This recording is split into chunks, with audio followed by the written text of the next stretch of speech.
Right, we are live with the Goblin-Orc Nation Liberation, session 3.5.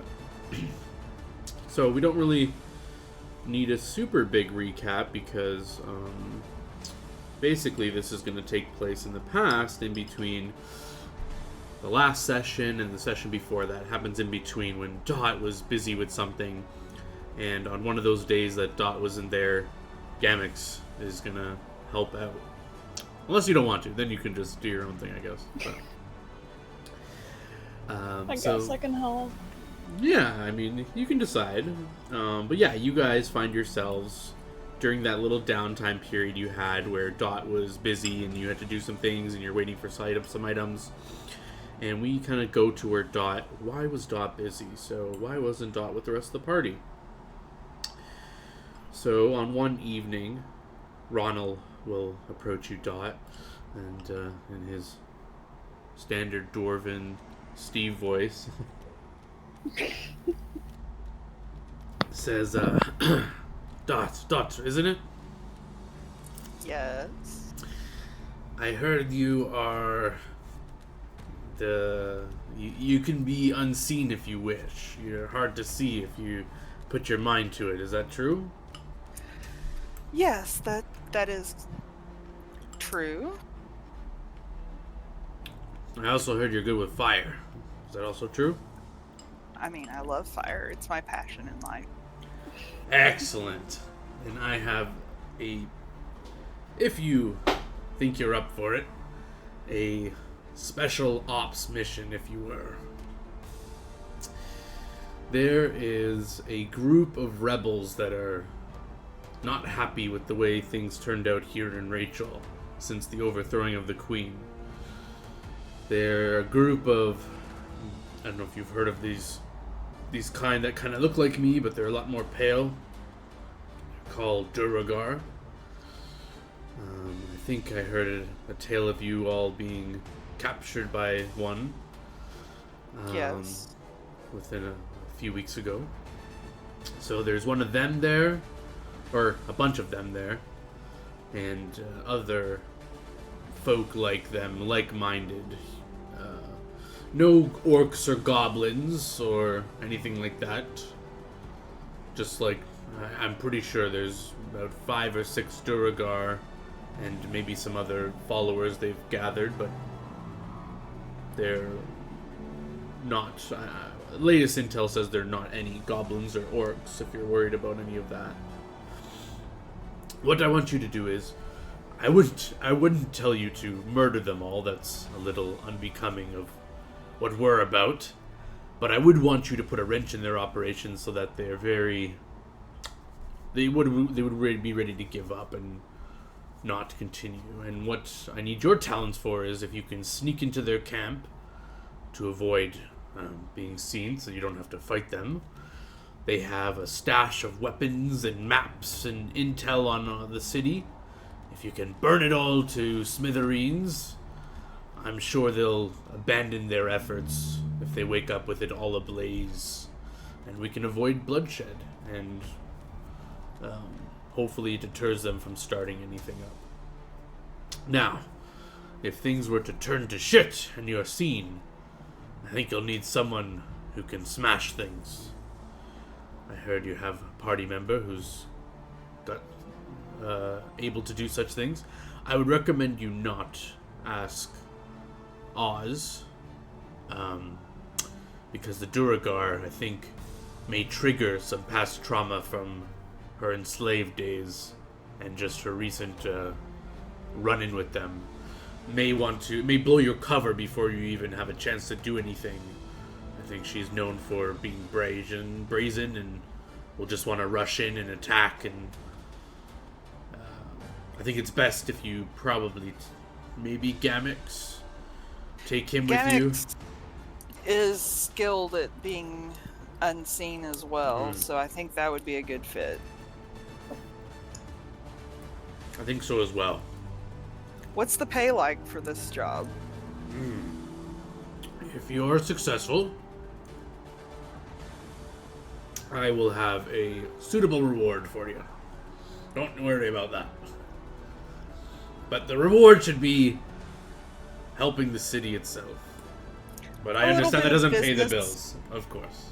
Yes, well, a little bit of business mixed with a little bit of pleasure.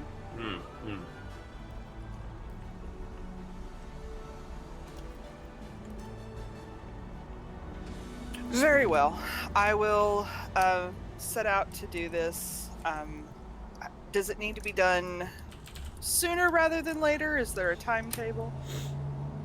I heard you're all waiting, or I wouldn't have heard it. I'm working on some items for your group, so while I'm working on that, so if you can get this done in the next 4 or 5 days, then your items will be all ready and you can head out on your next adventure, and this won't delay that at all. Excellent. I just wondered if I had some time to prep some alchemical fire. Ah, yes, speaking of that, you can definitely do that, but I have a rare bomb that was used in some odd years ago. It was developed for a prison break. It was made to destroy stone, so if you need to do that, it will do the job. It's called Abyss Bomb, named after the person who helped create it. And I will put that on your sheet. I only have one though, they're rare, so use it wisely. As I put this on your sheet. He carefully takes this fused looking thing out, and it's like just a small like metallic ball, and he kind of just carefully hands it to you. I will carefully take it. Yeah. And you should have on your sheet Abyss Bomb Ball. Brave of someone to actually brand a type of bomb after themselves. Well, you may have heard of him, but his name's Bisaba, and he's a fan of letting everyone know all about him and things he's done, and they have a great organization called the Phoenix down in Aldebaran. They're all about the showmanship, and they're not about doing things undercover. Yes, I do actually believe I've heard of them. Very well. I appreciate this, and hopefully we can just get this done. Yes. I'll talk to Gamix about it, make sure that he's on board. Yes, I'll suggest you do that so I don't have to relay the same thing twice, and I can get back to work on your items that are being made. Sure. Alright, best of luck. Thank you. And yeah, he'll leave you this evening, and you can sleep on it and find Gamix in the morning, because I don't know if you want to just barge in Gamix's room in the middle of the night and tell them about a mission. No, I'd probably just wait for the morning. It's 1 o'clock in the morning, you kick down my door. Guess what? I explode down your door. Using the Abyss Of course. Bomb. But yeah, you can wait for the morning. Do you do anything this evening, or do you kind of just sleep on the information and... I'll probably just sleep on the information. I probably won't start preparing until in the morning because it's late. Yeah, so you can awaken in the morning fresh. You can prepare your extracts or do whatever you need to do, and I'm assuming you guys probably all meet up for breakfast at some point or another, and you can find Gamix there with the rest of the party. And you can kind of pull Gamix aside if you want for a private conversation. Hey, Gamix, have you seen these cornflakes over here?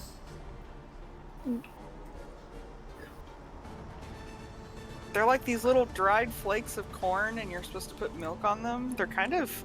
they're crunchy. And they're good with a little bit of sugar. I guess. Come here, come over here, I'll show you.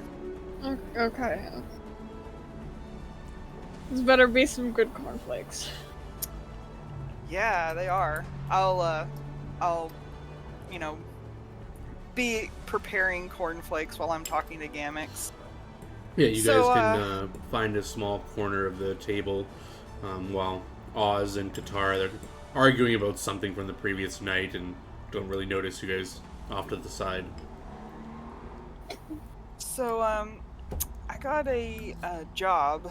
It's kind of like a two-person job from the big guy.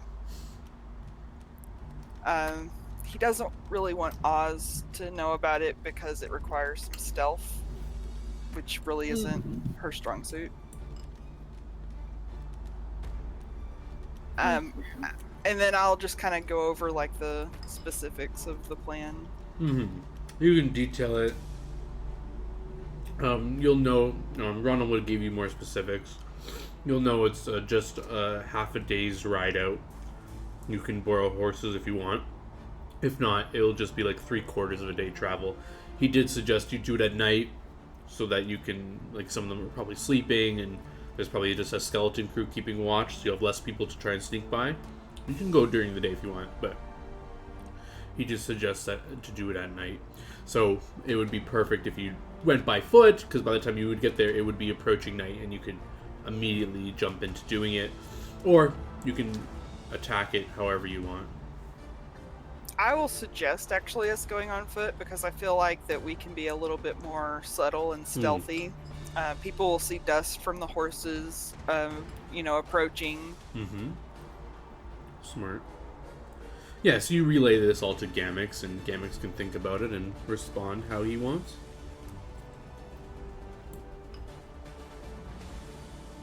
What do you think? Are you in? I'll go. Excellent. I will present Gamix with a bowl of cornflakes. I'll sprinkle some sugar on there.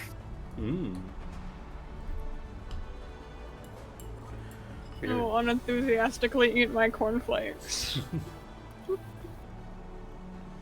I will also much more enthusiastically eat my cornflakes. You guys munch down your cornflakes. Is there any preemptive tactics you want to talk about? Is there any time to make do you want make more alchemical fire?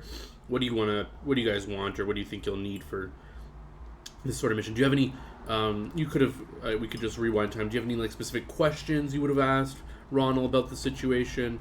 And I can give you any of those details you want before you head out there. I'm not you sure both can think of questions. Yeah. I was going to say, I'm not sure if Dot would have had any specific questions. Mainly, he said burning, and she would like to make alchemical fire. Alright. I was trying to look up how long that takes. I believe it's based on how long it'll take will be based on how well you your craft check. Okay. So alchemist fire. It is 20 gold pieces, and I have a calculator that I made to see. This is the wrong one. There we go. Let's see. So the cost in GP is 20 gold. And do we have a DC on the item to make it? DC 20. DC 20, okay. And you make things at 1/3 their cost. So, yeah, give me a check.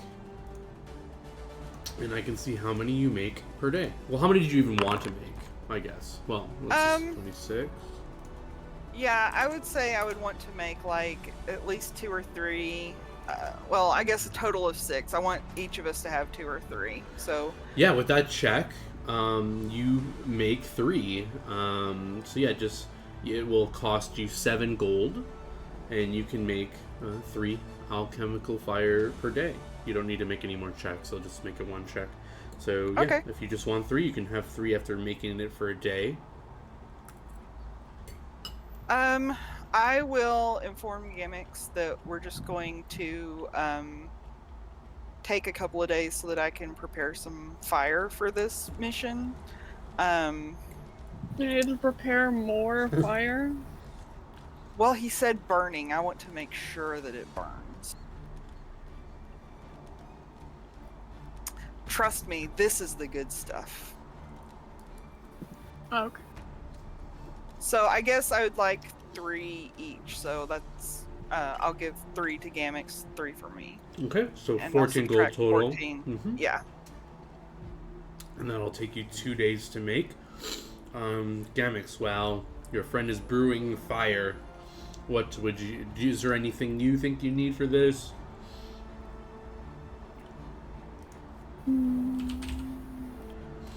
And I'll add these on your sheets. The fire. Thank you.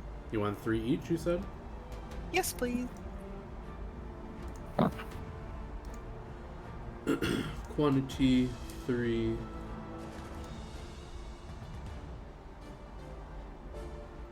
And I want to duplicate it and then give it to Gamix.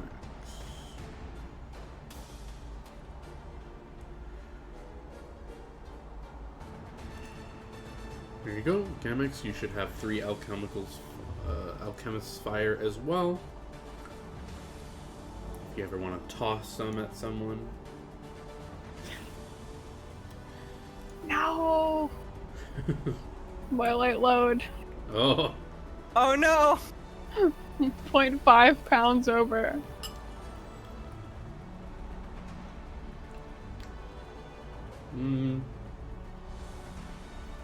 Yeah, I mean, you can give 1 fire back to her. Yeah. And just carry 2 if you want. If you do the little gift box.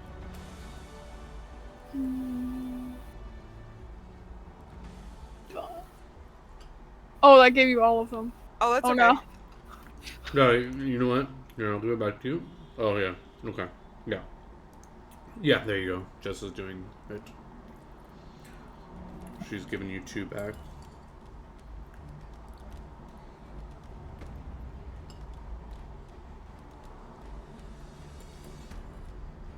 Just it's in alphabetical order.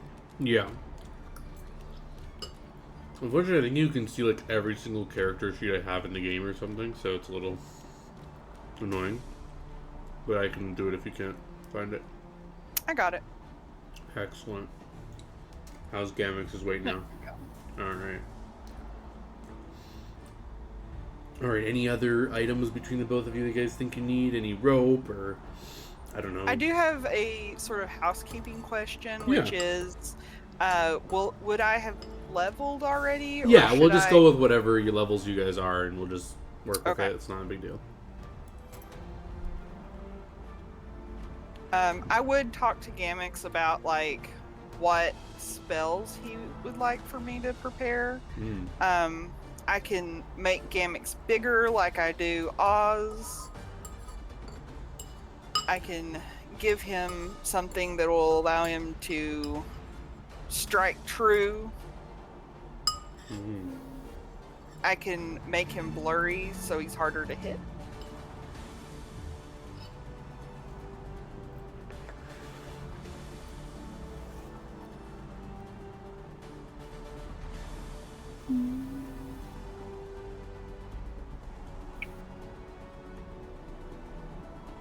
Say maybe the blur.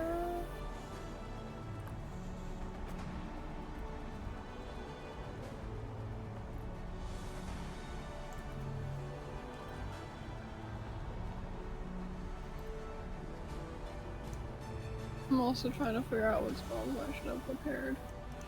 Oh yeah, I forgot you're a Magus. You could do your own spell stuff too.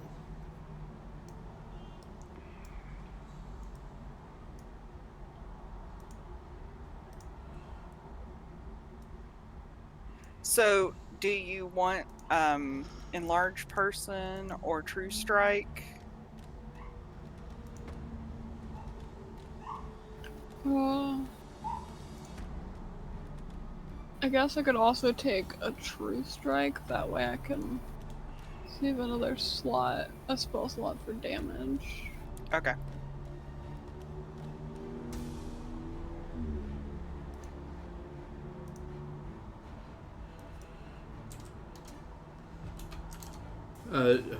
Michelle, do you have 60-foot dark vision? I think so, right? Hobgoblins? Yeah. Yeah, they see. Okay, just it wasn't coded on your sheet. I just want to make sure because if you guys are going in at night, you'll want to be able to see in the dark.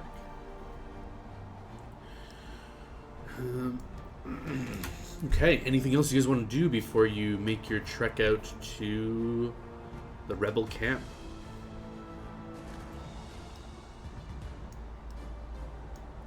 I can't really think of anything.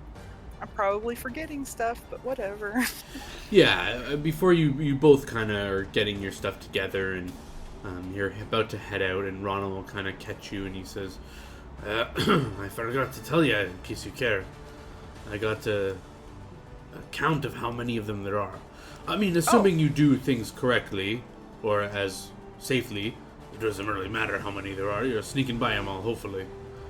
But there are 2 Duragar in watchtowers right at the edge of the camp. Those will definitely be awake, keeping an eye out. They were seen with crossbows, and we counted 1, 2, 3, 4, 5, 6, 7 tents. So there's probably 7 people, and 1 main tent. We know it's a bigger Duragar. He's bigger than the rest. He's been seen using, as he looks at your, I assume you have like a belt with your alchemist fire on it. He points at it and says, they've been seen being used in some of those, as well as they have a crossbow on their back and a war axe on their side. And they're, like I said, bigger than the rest of us. Bigger than Oz. So they take up a lot of space. Mechanically, he's saying it's a large creature. So yeah, most of them should be sleeping, or at least in their tents at night, as our reports have only seen those 2 patrolling the watchtowers at the entrance to the camp. And there's a cave to the side where we think they're keeping all their supplies, as we don't see much. We have seen a side tent with a bunch of provisions, but their weaponry and their main provisions and stuff should be in the cave, as we haven't seen what's in there, but we've seen them walking in and out with boxes and crates and scrolls and such. So is the cave our primary target, or this big tent? Okay. If you could hit both, it would be great, but the cave is the main target. As long as if you can nuke the cave, you'll take out 80% of their operation. Probably 20% of things are in that. If you see it, it's a big tent with no lanterns in it. It's not, people aren't there. It should be obvious. How close is the tent to the watchtowers? Or the cave? The tent with the supplies is about 40 feet from one watchtower, and the cave is the harder one. It's right in their camp. From the watchtower at the beginning of the camp, it's about 120 feet into the camp is the cave entrance. The camp itself is about 200 to 200 feet long and about 100 feet wide of area that they have. At night, we do see some lanterns coming from their tents. We assume it's a lot of them will be resting or leaving lights on just to appear that they're up, but they should be sleeping. Any other questions? Are you ready to make the journey? I think so. I'll sort of pat the alchemist fire and say we are pretty prepared, I believe. Excellent. He'll hand you both 2 rations just for the journey there and the journey back. You don't need to add them to your sheet or worry about the weight. Just assume you have enough food so you don't do whatever. Okay. And yeah, if there's nothing else you guys need or want or have any other questions, you guys can begin your journey to the camp.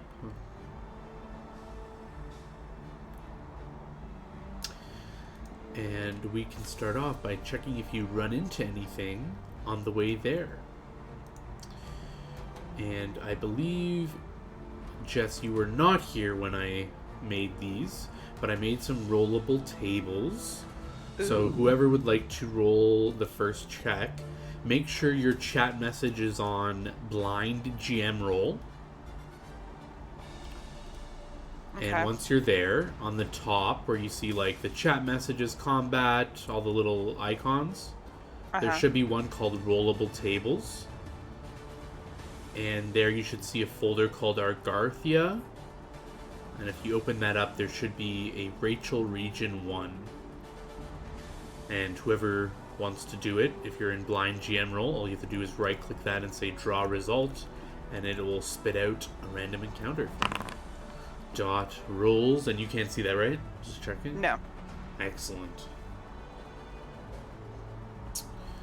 Let's see.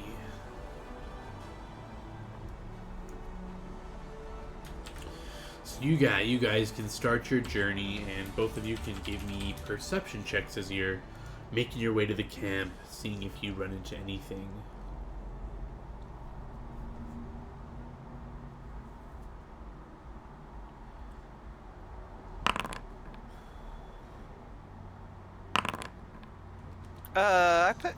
I put public roll. Oh, maybe it didn't update? I can reveal your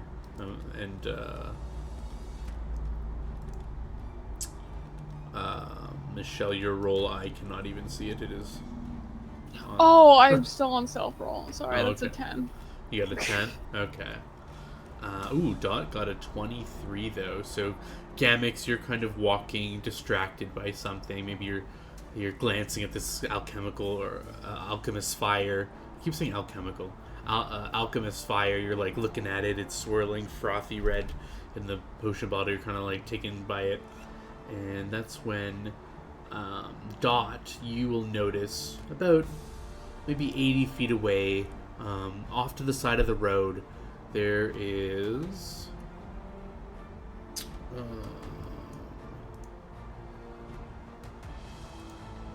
two creatures. I'm just getting a description of them. You see like this humanoid. It has scaly, its scaly hide is dull gray, and it resembles almost like a cave lizard. It has a long tail with crests on its head and back. So it's like bipedal. So it's like standing up, and it looks like a lizard person almost. And next to it is this massive shaggy beast that almost looks like a gorilla. But it has like these huge canines that's kind of like poking out of its mouth. It's a mechanically large creature, and it's next to this lizard person. He seems to be like wrangling it or doing something with it, and they're about like 80 feet away. Is there a knowledge check I can Yeah, make? if you want to identify the beast, it is a knowledge arcana. If you want to identify the lizard person, it is a knowledge local to identify a humanoid.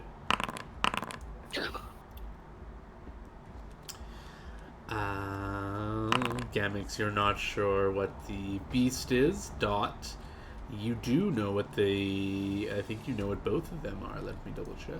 Yes, you know what both of them are. And so the beast is I don't even know how to say this. A chemoist. I don't know. Let me put it in chat. It's this thing. And the humanoid creature is a troglodyte. Troglodytes are feral, savage cave dwellers. They're usually called the underworld home. It's one of the most oldest intelligent races. What else would you know about them?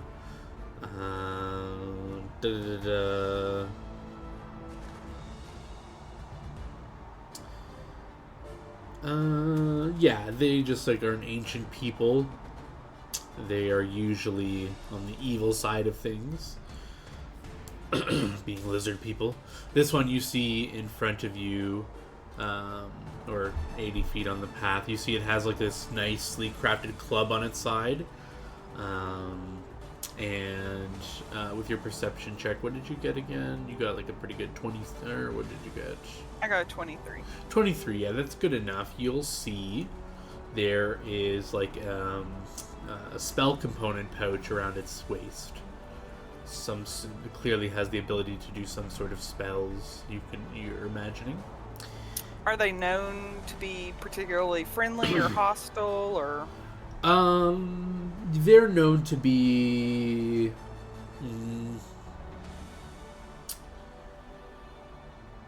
If you kind of keep to your own, they'll kind of let you be. But if you like try to do anything kind of that they perceive as a slight towards them, they will be aggressive toward you, usually. And the beast, the chemoist.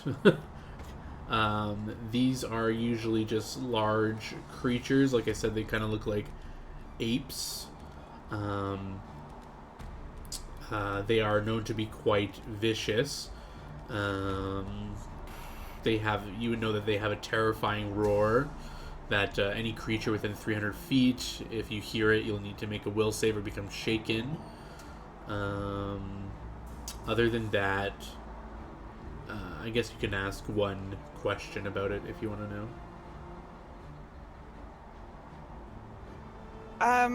I think I'm just going to tell Dot, kind of give, sorry, not Dot, Gamix. Dot Tell will yourself. tell Gamix. Yes, I'm going to tell myself. Anyway. You're just talking to yourself for a moment. I'm going to tell Gamix that, kind of point them out and just say, just kind of act casual. As long as we don't bother them, they probably won't bother us.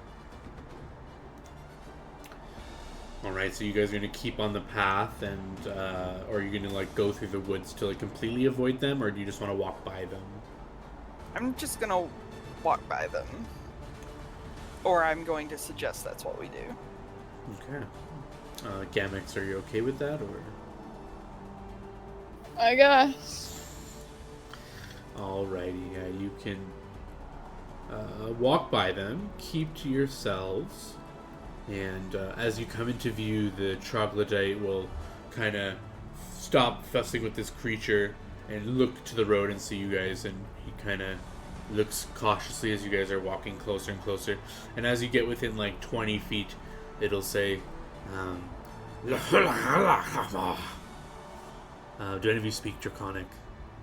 Let me check. I speak a lot of things.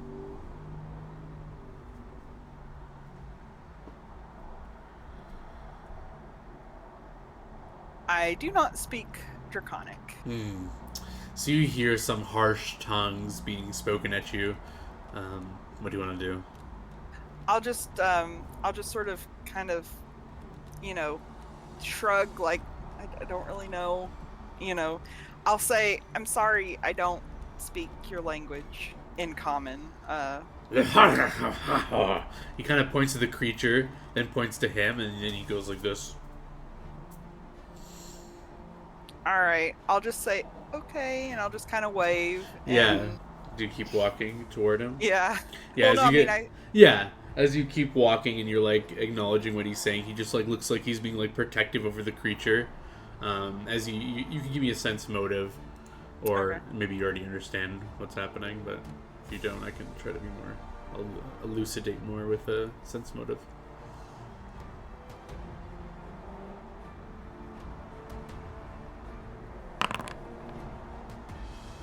It's pretty good. Yeah, you can kind of tell he just seems to, as you get closer, you see this creature seems to be like being restrained. Seems like he caught it and he's trying to tell you to back away, that's his kind of thing, and not to take it from him. And if you're not messing with him and you're kind of just backing up or walking past and like giving him a wide area and not encroaching on him, he'll just kind of be protective and glaring, or not glaring, but like looking at you carefully as you walk by. And yeah, you can just pass by and he'll not trouble you further if you don't want to mess with him. No, definitely not. Alright, and you can continue your way to the camp. You have a bit of a journey. It's, like I said, 3/4 of the day. Any conversations you guys want to chat about as you walk? Dot is usually the kind of person to kind of not make idle chit chat. She, tends to be trying to like observe around her. She likes to kind of see what's going on, how things are, like playing out in nature and that kind of thing. There's like a little bit of a scientist in her where she just kind of is like fascinated by things, and kind of taking it all in. But I wouldn't say that at least on her end, it wouldn't feel like an awkward silence. It would be more like, she's just kind of interested and,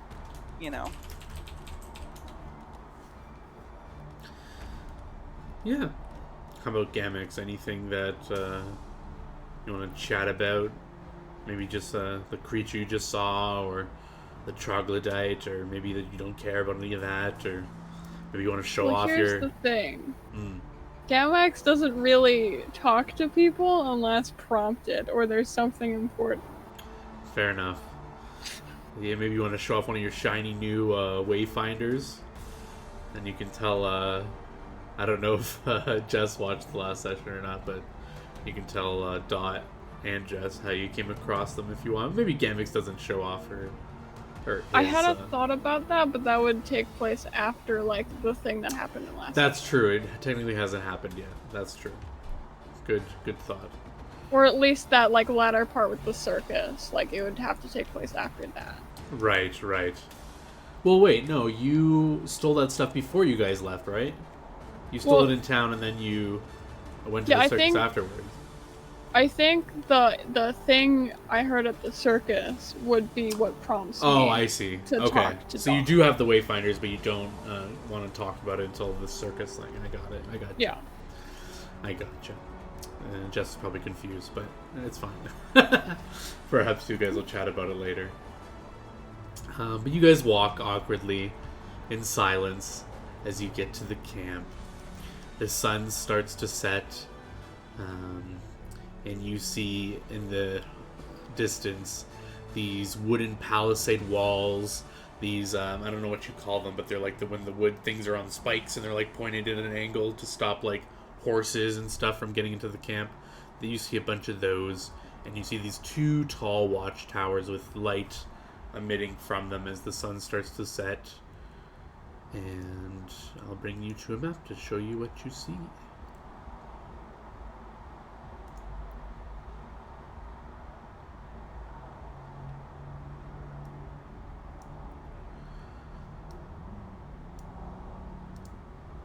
Activate the rebel camp.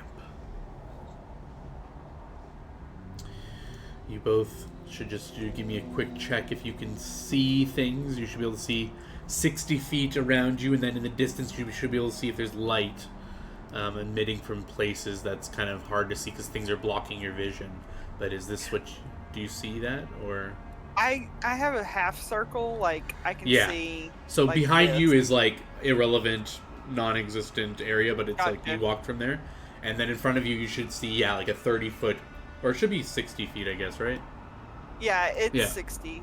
So as you walk, because it's dark, you both have dark vision, you'll have a 60-foot circle of you can just see.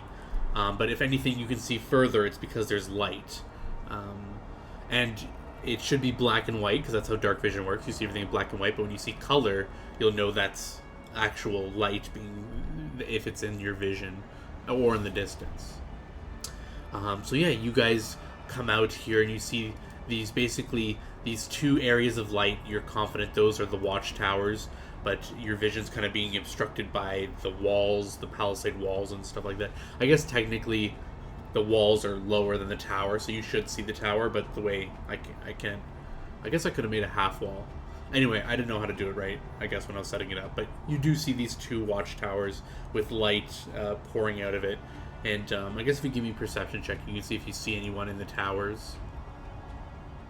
But you were told there is supposed to be people in the towers, but... Gamix, you kind of squint, you don't see anything. But Dot, yes, you do see there are two pale, dwarven-looking individuals. They're holding The crossbows, as told, you do see that they do have a short sword at their side, but they are like holding crossbows out, and they're just like pacing back and forth in these watchtowers. There's only one in each tower.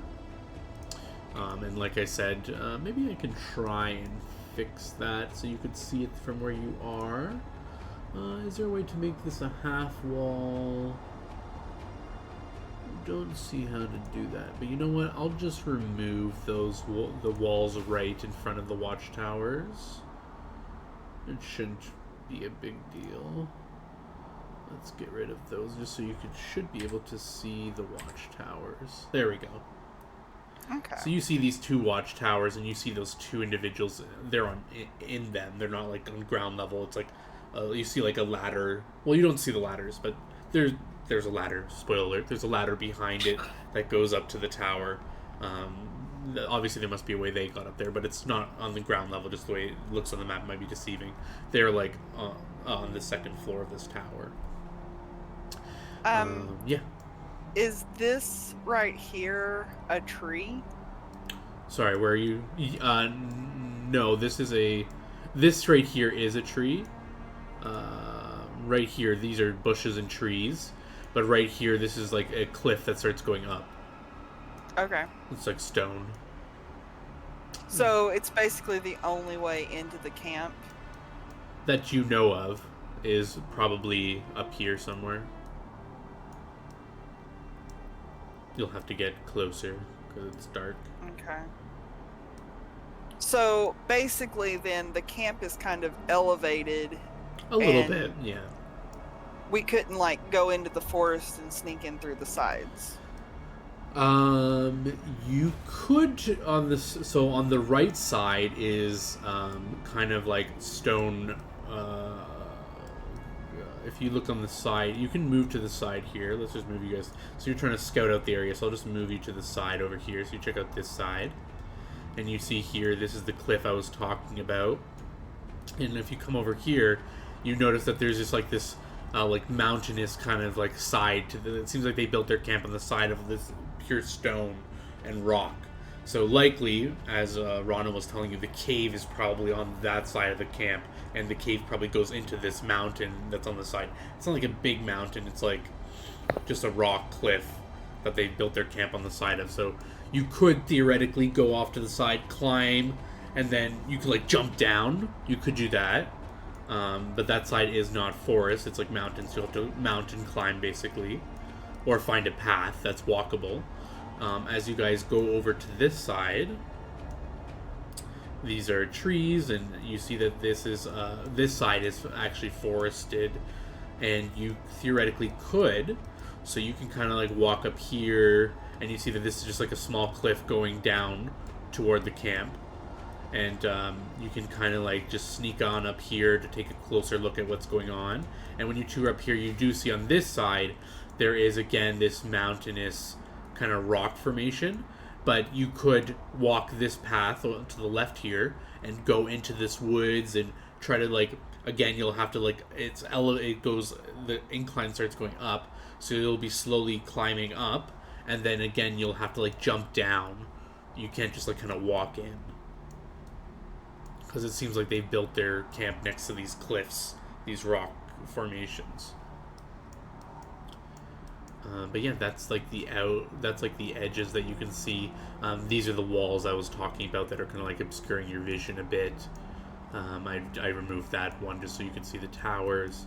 And yeah, you guys can kind of just head back down here and decide how you want to approach. This is the main road. There's some sort of road that's been fashioned, so presumably if you followed this road, it would lead to the mouth of their camp, or the entrance to their camp.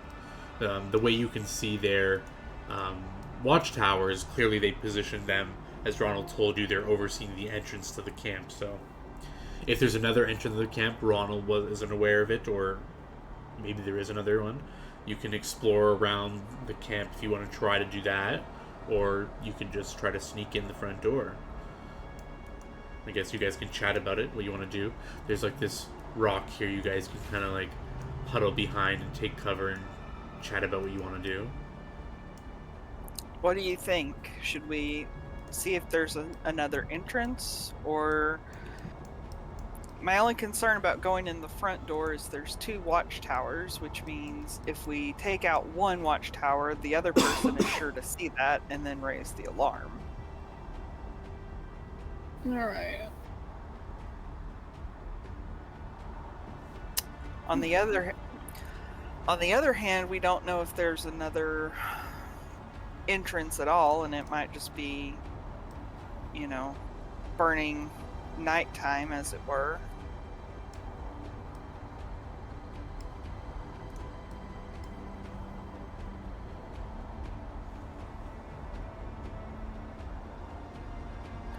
We could cause a diversion and try to sneak in once there's a diversion. I'm worried that I'll keep them on alert.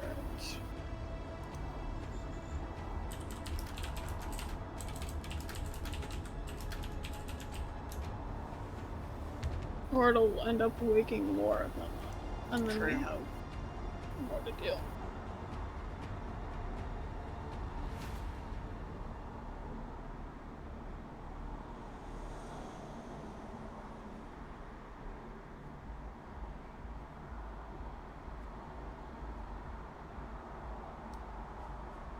The night is still young, so you do have a full 8-9 hours to do this. If you do want to explore around the camp to get a full picture of things, you can spend a few hours scouting things out if you want.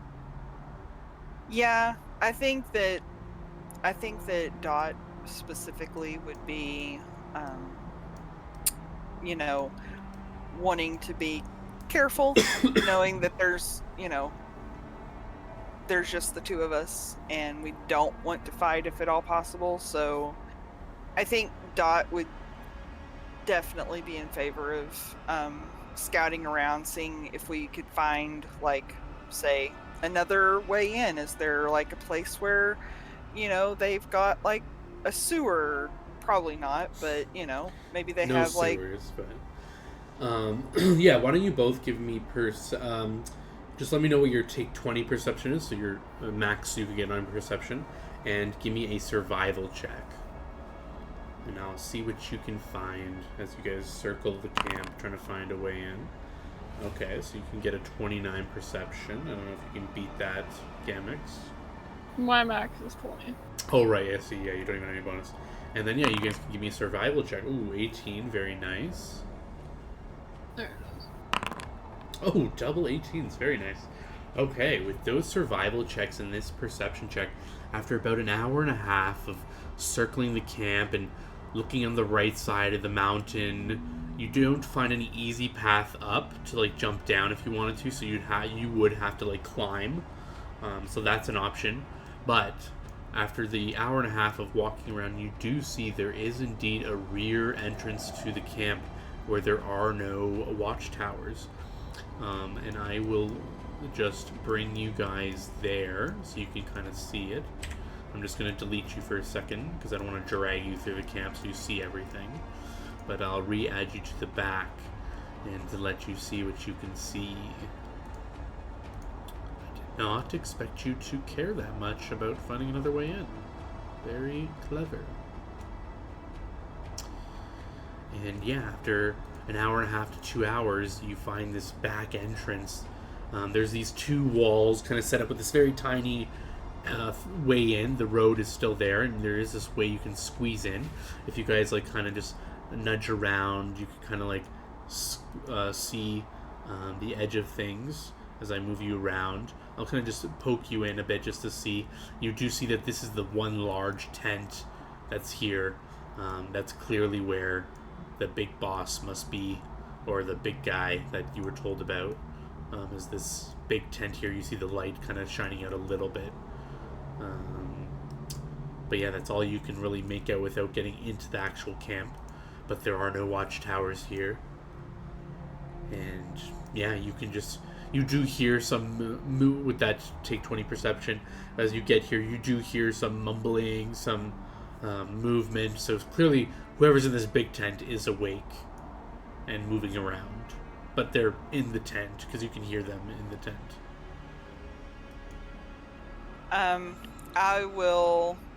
I'm not gonna actually. I guess I'll, very quietly suggest we use that entrance.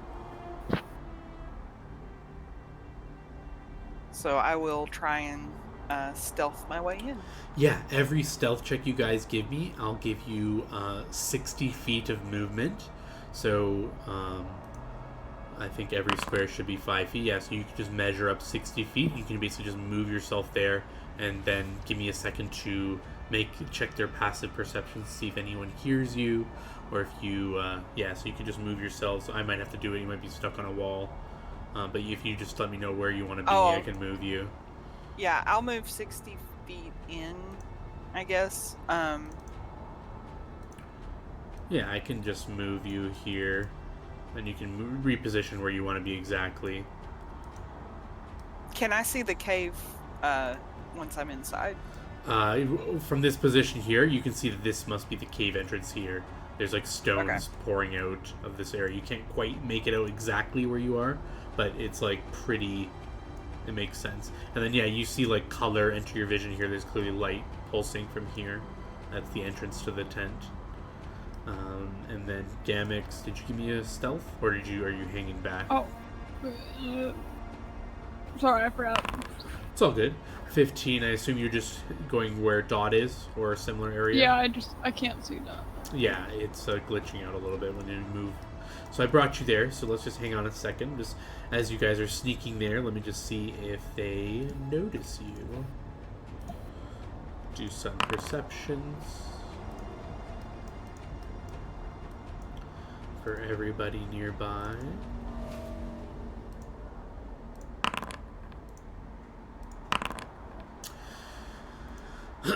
So yeah, you both are walking here, and you both got pretty good checks.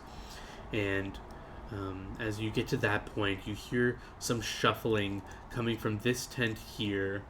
If you see my ping, you see the back of a tent. It's a small tent.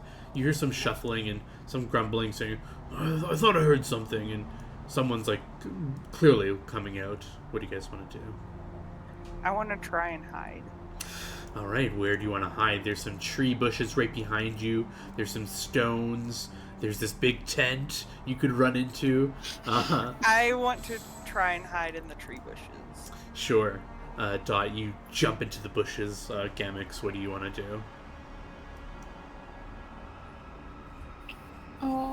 You see Dot just like fling herself into the bushes.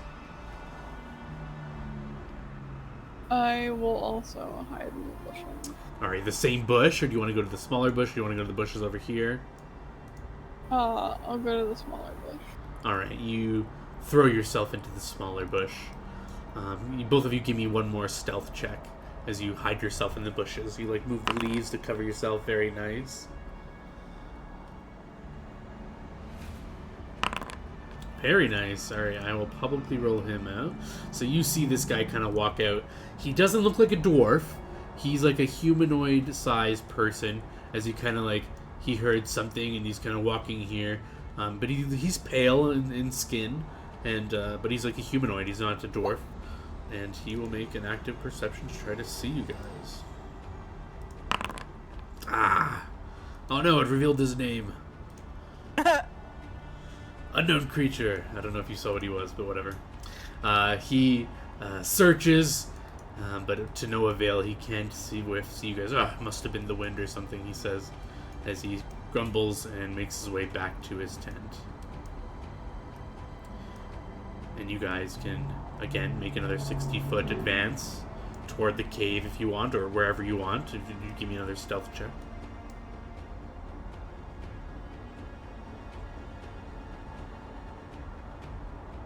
It always takes me a minute to find stealth on all this. Yeah, no worries. Very nice. 21 from Gamix. Ooh, 13. And yeah, anywhere within 60 feet of you, you can move. I guess which is within your vision. So anywhere within your vision, yeah, you can just move yourself where you'd like to be, and then I'll resolve some perceptions. If they hear you. All right. This thing right here is the cave entrance, right? It's that direction. That right you pinged is a wall. It's another palisade wall, but likely the entrance is around here. You guys saw the stonework and stuff. I'm making for the cave. Yeah. But you had 60 feet of movement if you want me to move you somewhere 60 feet of that bush you were in.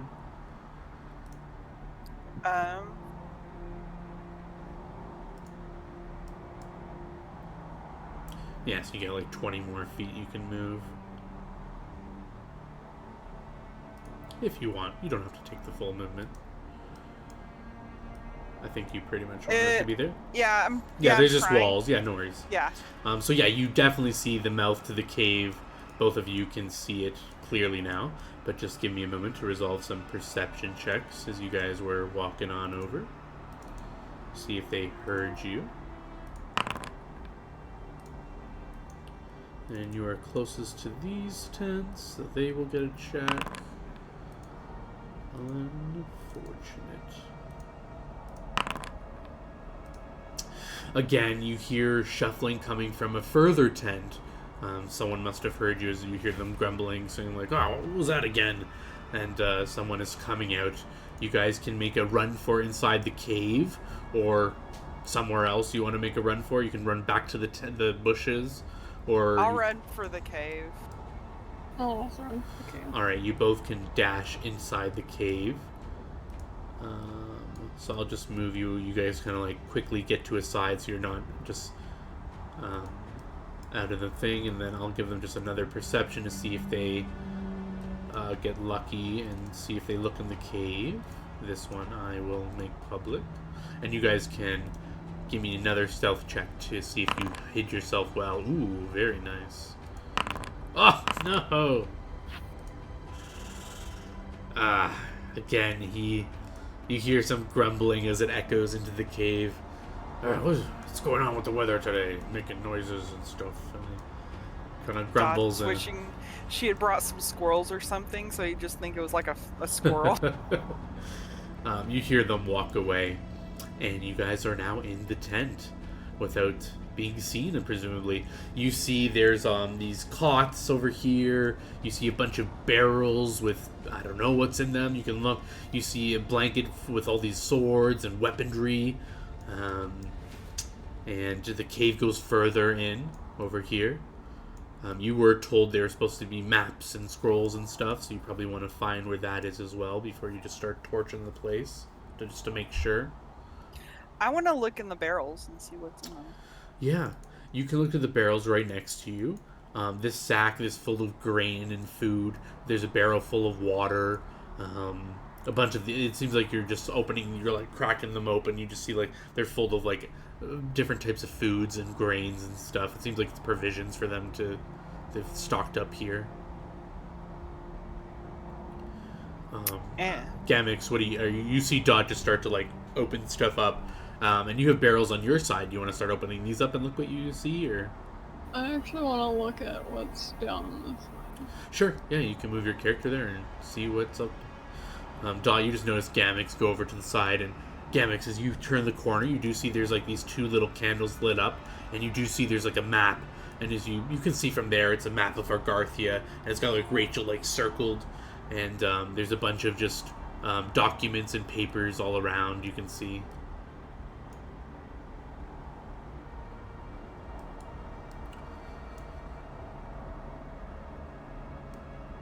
Anything interesting on any of the papers? Yeah, you can get closer and start looking at the papers. And as you're looking at the map, you just see like there's some like hand notes. It's like the gist of what you're getting while Dot's still sifting through some of the provisions and seeing them all is you see like there's like hand notes on like it seems like they've made notes on like the structure of the city. They note if there's any weak spots in the walls. You see them right down the side here. Like there's like an arrow drawn to like the left side of the wall on the left side of the castle, and they say like this is the weakest point. It's not been repaired in some years, and so you just see like notes like this. It seems like they're planning to do something, finding weak spots in the walls. It seems like what this map and details that you see is. But back to Dodd. You finish looking through a few of these barrels. You see that it's provisions. You saw Gamix go over there, so I don't know if that piques your interest, but you kind of can just like make your way over here. Notice there's a bunch of weapons, swords. And yeah, you did see Gamix turn the corner. So yeah, I don't know if you want to meet up with Gamix again, or if you want to just keep searching through this stuff. Yeah, I kind of would like to at least ruin the food. Like, how do you want to ruin the food? Well, if I find anything that's like, I don't know, cleaning supplies, anything that would make the food not good, I just kind of want to. Yeah. As you like look over, you start looking for cleaning supplies, and yeah, over here you find there's some bars of soap. There's just some like distilled like waters and stuff like this that have like a tinge of different color to them. They must use this to wash their hands or disinfect things. You see there's like a set of cutlery that they've been using to like clean or something. There's like some dirty rags next to it. So yeah, there's like some dirty like dishwater basically that's left here. So you're confident if you were to just dump this water into the food and put these like bars of soap, like break them up and like crumble them all and then pour the water in, it'll spoil this food and make it inedible if you do that. I definitely am going to do that. Alright, yeah, you start grabbing these things and you start bringing your way over here and start doing these things, and Gamix, you hear like some things being like crumbled and water starts sloshing from back in the cave. I don't know what you make of it, but do I even want to know? There are other scrolls here that are like rolled up. You can start unrolling them and start reading more if you want. Yeah, I'll look for them. Yeah, you ignore the sloshing and weird sounds you hear back in the back of the cave, and you start unrolling some scrolls and putting them close to the light so you can read better. And yeah, there's like these communications with someone on this document that you're reading that basically it's as you're like skimming it, it's basically just giving them intel of like inside the city. They must have like a contact in the city, or one of them must have been there and took notes or something. But it has basically details of the inner city and points of entry that they could abuse. Just like it just has notes like, oh yeah, the sewer system. If we take a left there, if we do a right here, and come up on this way here, we'll be like right near the keep, and we can like get to the main area and stuff like this. So it just has like a list of this sort of stuff. It just seems like this scroll talks about how they might plan to infiltrate the castle. As you kind of roll that one up and you go to another one, this one has a list of food items and weaponry. It seems to be like an inventory list of what they have here. As you scroll through it or sift through it of anything of note or interest, you notice that they do mention that they have mithril here. That catches your eye.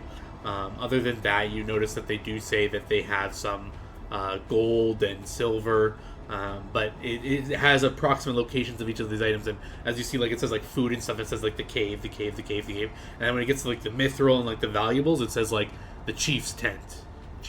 So you just big surprise. You glean that the chief himself has close to him the valuables. Do you sift through some more documents, or you can just grab a bunch of these and stuff them in your bag if you want, or let them burn with the camp? I'm kind of looking for if they have anything that like hints at what their plan is at the very least. Ooh, okay. Give me a... I guess, yeah, just give me a flat-out perception check. The higher you get, the more likely you will be to find what you're looking for. Yeah, 13's pretty good. You do come across, as you unroll a few... So you do this quicker as you let me know exactly what you're looking for. So you don't just start reading everything you see. If you start to read it and it's not what you're looking for, you kind of roll it back up, put it to the side, start a new scroll. And you do come across one that... There's some text you can't really make out. Actually, let me open your sheet just to make sure you don't randomly have this language. Your language is Orc, Common, Goblin. Yeah. There's this, like... penned, it's in like this reddish ink, and you just can't make sense of what it's saying in the beginning part of it, but then as you look down, it says like in common, that you can plainly read. It talks about, and that's when we'll strike. And if you follow those things, we can easily infiltrate the castle and install our new order and put who we want on the throne instead of this council and blah blah blah. So it seems like their plan is to install their own leader or seize power, apparently. But you couldn't make out this first blob. It seems to be specifically made to be an encoded specifics of their plan that doesn't want. It was made to so perusers or snoopers couldn't read it, or spies if it went into the wrong hands. But you could just roll it up and stick it in your bag, or you can let it burn with everything else if you guys are planning on burning the cave. I'm taking that one. Okay, you just take that one specifically. You just roll it up and you pop it in your bag. Back in the other side of the cave, Dot, you sufficiently spoiled all of this food. It's all garbage. You put the dirty soap water in there with all the soap, and yeah, if you were to eat this, you'd get very sick. You're satisfied with your work here. All right. I'll go look for Gamix. Yeah, you can make your way to the other side of the cave, and you come across, I guess at this point you'd come across Gamix just rolling up a scroll and stuffing it in his bag. And yeah, you can just see, like, before Gamix is this map of the city, and you see the same thing, the circles, the arrows, the little footnotes on the map. All right. I will tell Gamix. I'll say, all right, in case things go sideways, because they're sure to notice when we start this chaos, I want to give you a couple of potions.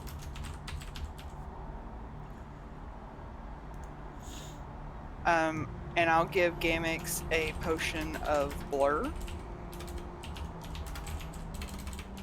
as well as a potion of true strike, and a potion of adhesive spittle. Ooh. I'll tell Gamix that this one, pointing to the adhesive spittle, basically you spit this liquid at the enemy and it will basically make it to where they can't move. So if you're needing to get away, just, spit one of these, and it should. If you've ever seen a Tanglefoot bag, that's what it does.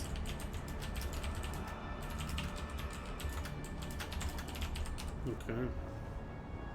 I just added an item to your sheet, Gamix, so we remember that you have the Rebel Scroll with this unknown text on it. And let me just give it a little image of some documents.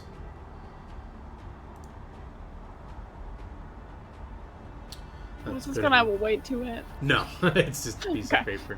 It should have no weight. And there we go, I just called it Rebel Scroll. That's on your sheet. And yeah, you guys exchange your items, your potions.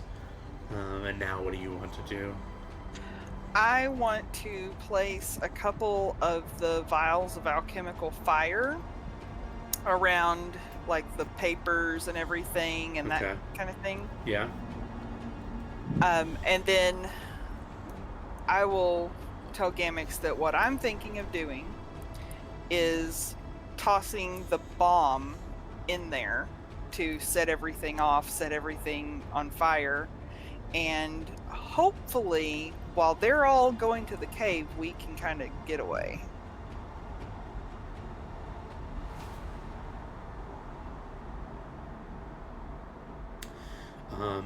Yeah, while you're setting that up and talking or deciding if you want to do that, I just want to remind you, in case you forgot, there is that the side tent with the extra supplies that they have. But like Ronald said, if you're destroying this as like 80% of their provisions and stuff, you'd be sad. Like, this was your main goal, you can do that. Just want to remind the side thing, if you wanted to completely decimate their stuff, there is another tent, but that is on the other side of the camp. Basically, you would know it's maybe 100, 150 feet away from the cave. But Well- you would have to move through the camp to get to it. I was thinking that we could, like, basically hit it on our way out. Definitely, you could do that. I was going to keep a couple of bottles of the alchemical fire to hit the tent with. Okay, yeah. So let me know how many bottles of the alchemist fire you're putting out, and how many you keep on you. All right. So I'm putting 2 in the cave. Okay. I'm also. You said there were candles, so Yeah, I'm, there's like, these candles right on the table. I'm knocking the candles over so that it starts the burning. Okay. You know, and eventually it'll hit the alchemical fire, burst that, and cause more fire.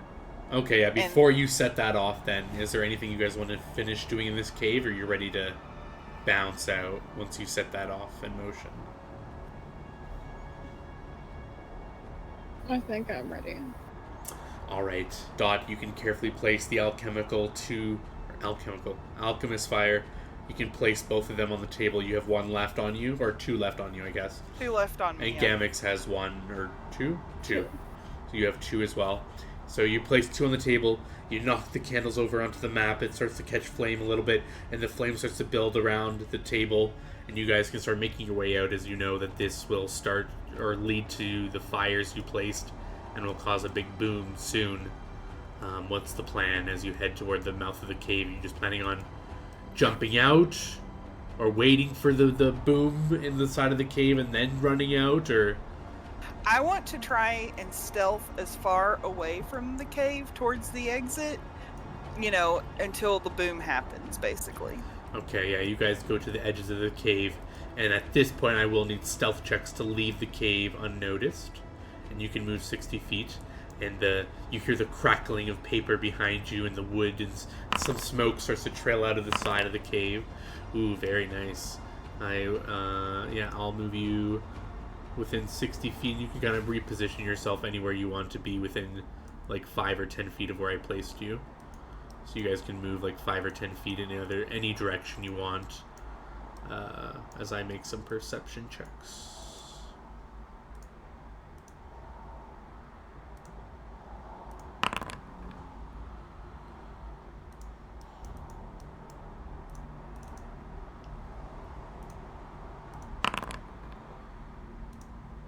Ooh.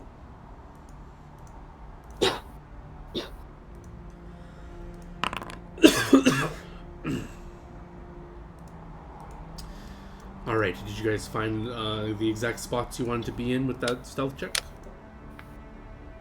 Yeah, I think that was... Hang on, let me try and zoom in. Mm-hmm. Okay. That's where I want to be. Alright. What about you, Gamix? Are you okay with your position, or do you want to dot? Yeah, you can just move back and forth to see if you can dot. It will show up for you. It's like glitching with showing each other's tokens for some reason. I'll be right there. Yeah, you can be there. And that's when Gamix, I think you rolled the 16, yeah. You kind of like trip over a rock, and it kind of rolls right into the main tent and like knocks something down, and you'll hear some language you don't understand. And you kind of shuffles on out. Or you hear someone trying to shuffle out, and you hear other people starting to shuffle out as they hear this noise. You guys can give me like a reaction to jump behind something or hide, or just flat out run. What do you want to do? You kind of see him coming out of the tent, and before he has a chance to like look around, you can choose to do something. Do you want to like dive back into the cave? Do you want to hide behind this wall? Do you want to just run, start making your run to an exit? What do you guys want to do? I want to try and hide. Where would you like to try and hide? I don't want to go back in the cave because it's burning and it's going to Yes. explode soon. So I guess I'll try and hide behind the wall. Alrighty. Now we're getting spicy, so let's roll initiative, and I'll let you guys do your things in initiative order. And Gamix, you can tell me what you want to make your reaction to be as you see this guy kind of just like pressing the tent.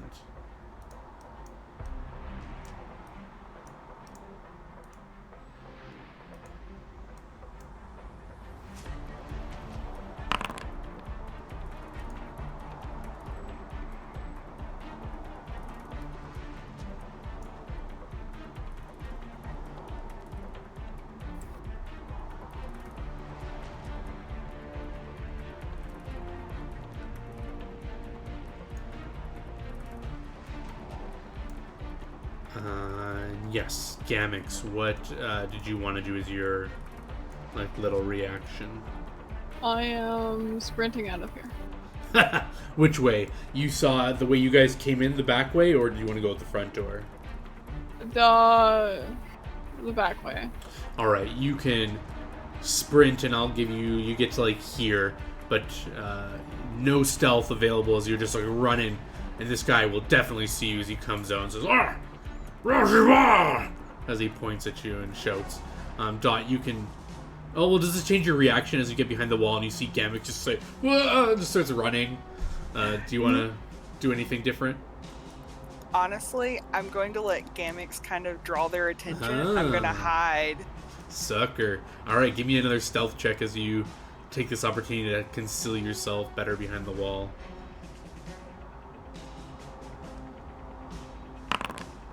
Nice. Okay, and Gamix, can you give me an initiative roll, and I'll roll all their initiative.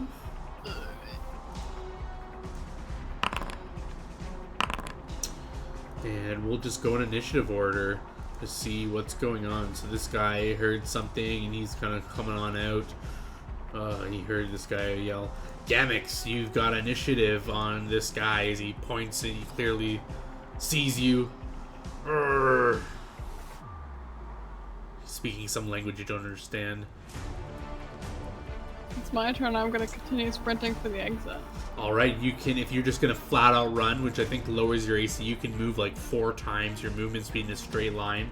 So you can literally get to the edge of the map if you want.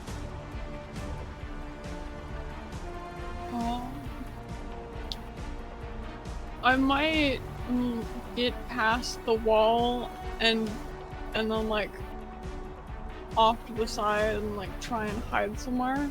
Okay. Yeah, you can sprint to the edge of the wall and then give me a stealth check if you want to try to duck behind something and hide. Oh!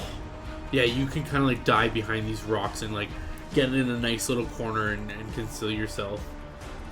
Dot, as you begin your turn, you hear a crackle and a pop and an explosion behind you, and this large bellow of smoke starts to come out of the cave, and a bunch of people immediately pop out of the tents and are looking startled.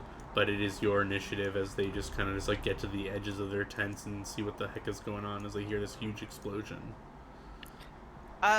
So what I'm going to do is I'm going to, for right now, stay where I am.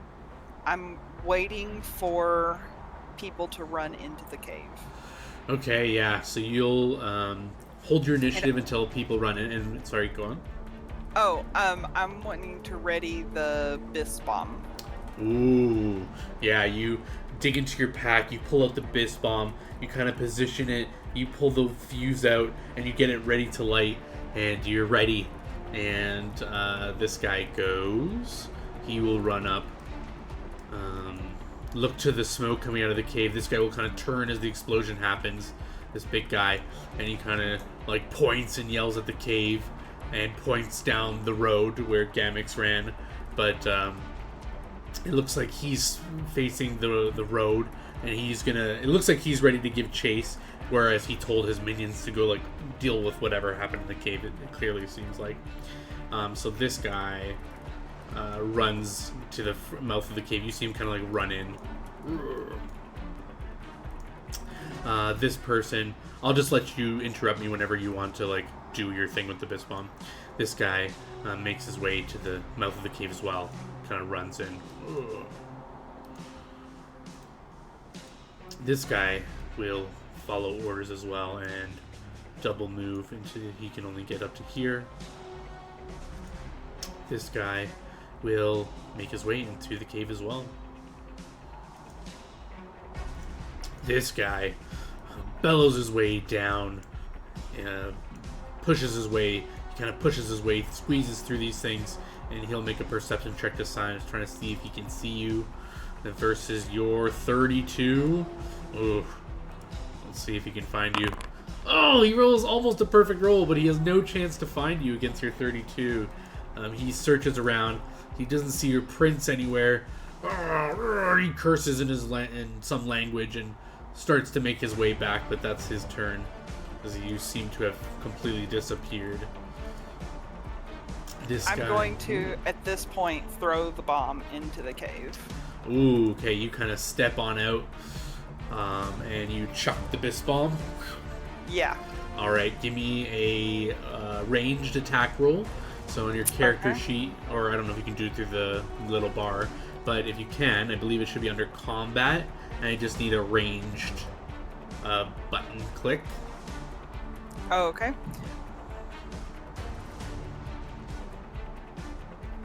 I'm just looking to make sure I don't have anything pertinent for this.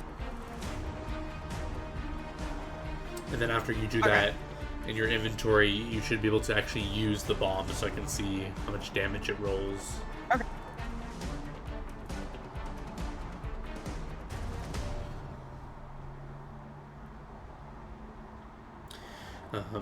You see some I was people... looking for range. Yeah. Ooh, nice. Where exactly did you want to throw it? You can throw it anywhere within your vision. You can ping me where you want to throw it. Okay. Or drag and measure, whatever you want to... You can just indicate to me where you want it. Alright, you want to toss it right there. Yeah, and then you can use it. You see some people, these people are coming out of this sense. They're like holding these like barrels of water. They're like running toward the cave. Alright. Yeah, you can find the item and use it. I think it should work. Where did my character sheet go? I think it does have a little sword next to it. Yeah. Under weapons, it should be Bisp Bomb Ball, and you should really click the little sword. Well, it's in your summary thing too, so I think if you right-click your token, you should be able to do it. Can do I do single or full attack? I think it doesn't matter. Whatever you want to do. Oh, it says out of ammunition when I tried to do it. Oh, I think I needed to give you... I needed to fix that. Sorry, give me a second. Usage...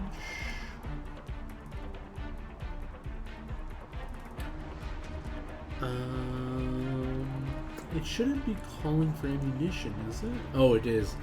I see. Do I have that ammunition?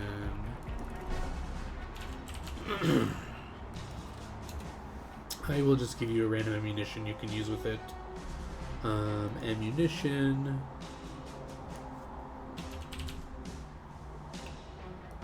Oh, here's a nice one. An alchemical sling bullet. See if you can use that.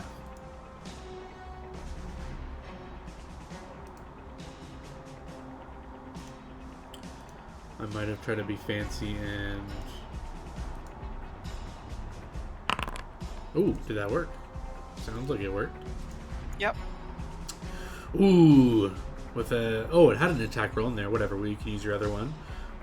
But it rolls a 24 damage, fire damage, and that explosion will combo with your alchemist fire that's going on in there, and these guys will take that damage. They'll try to save. Ooh. Oh! No save from him. How about you? Will you save? Oh my god! Not good. Ooh, that is a save. So he'll take half damage, which doesn't save him, actually. So you hear these screams and shouts as this bomb explodes. I guess, yeah, you are looking in the cave, Dot, and you just see, like, these 3 guys get, like, eviscerated by this bomb. They're, like, they're just, like, engulfed in the flames, and you just see them, like, yell out, and their bodies get, like, charred in the flame and the explosion. And you just, like, kind of hold your hands back as the flames, like, kind of almost go out of the cave, and, they're fully incinerated, probably. You don't really know. It's all flames in there and smoke. But you kind of, like, back out after that. And these guys are kind of blown by the explosion. This guy is running up. He sees what... He's kind of trying to figure out what just happened. There was this huge other explosion. His turn is moving up there. This guy is carrying a pail of water. Running up here. It's all flames. What can he do? Not much. This guy sees what's happening. He sees you, Dot. You just murdered half the camp. He runs up and he will try to stop you. And he will attack. You hear him yell out with his sword in some language you don't understand. Ooh, I think that will hit, but will not crit you. An 8 will not crit you. But you'll take 4 damage that I'll apply to you. Okay. Kind of stabs you. Gamix, you are hidden. You can stay hidden. You saw him kind of grunt out here, look around, couldn't find you, and he walked back into the camp.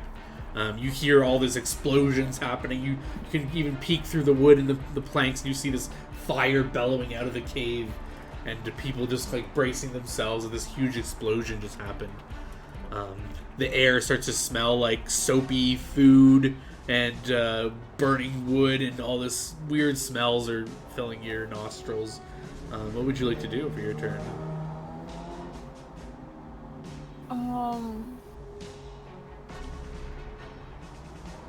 Can I see where the big dude who followed me went? Yes, you can. You physically can't see it because the wall's in your way, but there's like holes in the plank, and I'll just move you over here. You can see he's like right there. Okay. He's like right in the doorway. But yeah, you're back over here. Could I drink the like acid spittle or whatever, sneak up behind him, and then try and spit it on him? Sure. Give me a stealth check if you want to sneak up behind him. You can just like drink the thing that Dot gave you, and then sneak on up, and oh, nice. You'll get a perception to see if he can hear you coming behind him. No. Yeah, you can kind of sneak on up and use your item if you want. You can, whatever it is it does. And then Adhesive spittle. Once during the spell's duration, you can spit a viscous liquid at the standard action. This liquid functions as a tanglefoot bag, except for you don't have to make a successful attack roll to hit your target. Very nice. So he just has to make the DC to counteract being stuck to the floor. Use the spell DC rather than tanglefoot. He's a so reflex save DC 15. All right, he will try to avoid the. I'll give him a penalty because he doesn't see it coming, which I'll give him a -4. I don't think he has a chance in the world to save against this, but we'll try. 9. He fails, and the spit you expel this spit, and it like this glob of liquid catches him from the back and throws him onto the floor, and he's kind of like flat faced on the floor, squirming against this liquid. He like shouts in some language you don't understand, but he is what is the word? I guess what is he restrained, or what happens to him? He becomes. I guess I should look up Tanglefoot Bag. I guess he's probably entangled. But let's just find out. Tanglefoot Bag. What does it do to you? You become entangled. And he'll have to make a check on his turn to break out of it. Alright. Let's give him that condition so we don't forget about it. Ronald was not hoping you would... he didn't want you to murder everyone, but it seems like that is the way things must be. Dot, you turn as you got stabbed, and you turn, you wince as you look. You see the big guy just like gets flattened, and you see Gamix like expelling this liquid that you gave him, and this guy is just stuck on the floor with this glob of liquid on him. What would you like to do? So I want to take a withdraw action. Okay. Specifically, what I want to try and do is I want to use my spider climb boots to run up the side of the wall. Which wall? The cave wall here? No, the outer wall. Like, so basically go up and over the wall that they have. Oh, this wall, like right here. Yeah. Okay, yeah. Yeah, you can definitely do that. Just give me a reflex save as you start to run up the wall. Yeah.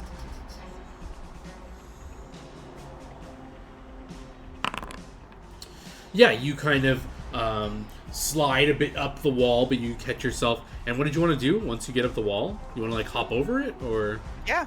Because, yeah, it's only like a 10-foot wall. So you're on top of it and you hop over and you want to hop down behind it like that? Yeah. Okay.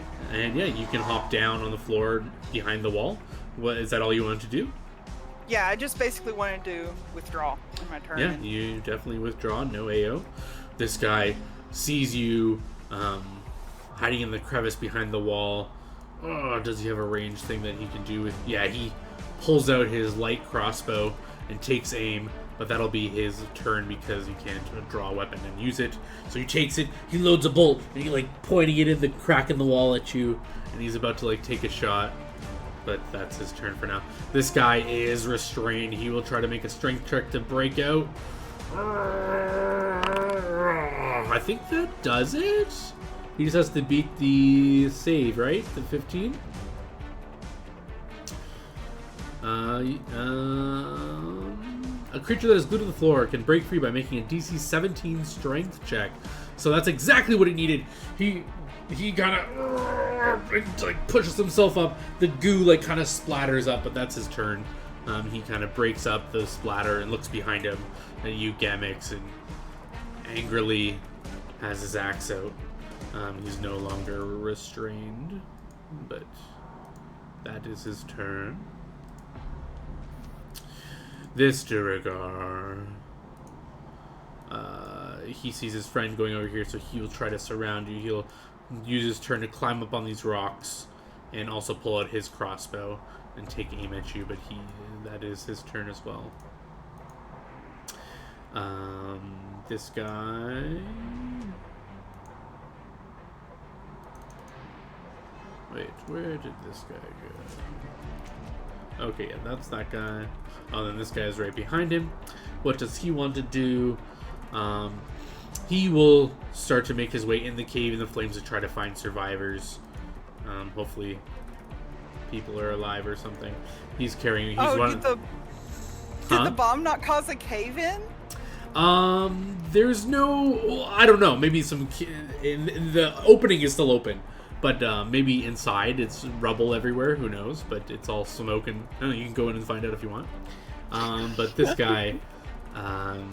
he's the one who stabbed you. You're behind the wall. There's no room for anyone else to go. He'll just start to try to climb the wall and go after you. He needs a climb check. Where are your skills? Here you are. Climb check. Ooh, very nice. He'll be able to get to the top of the wall, and next turn he will be able to jump down. So I'll just put him over here for now. I know he's like ready to go next time. And Gamix. This guy just broke through the thing, used his turn to stand up, and he's like in front of you with his war axe. What would you like to do? Just since it's been kind of glitchy, am I able to see Dot from where I am? Yeah, you can kind of step in. I'll just say, yeah, you can. Let's just say you guys are over here where this happens. And you know what? I'm just gonna make. I think the dark vision's like glitching, so let me just turn on the light on the map, and hopefully you guys can just start seeing things properly. The gimmick with the light has had its toll. It's fine. Global illumination. Let there be light. So hopefully you can now see tokens properly. And yeah, you can kind of see Dot. She's like, she just like, you see her like slide down with her boots onto this little area, and you see her getting surrounded by these guys. This guy's in your way though. But you got your fist. You gonna punch him? Oh, let's do this the hard way, I guess. Yeah, he starts yelling at you in Duragar. He's like threatening you. Or maybe he's trying to talk to you, but who knows? You don't understand. He's probably asking if you've tried cornflakes yet. Who else?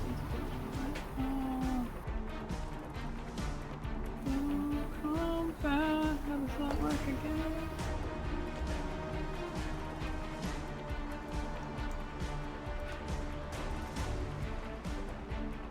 Basically, I want to spell combat.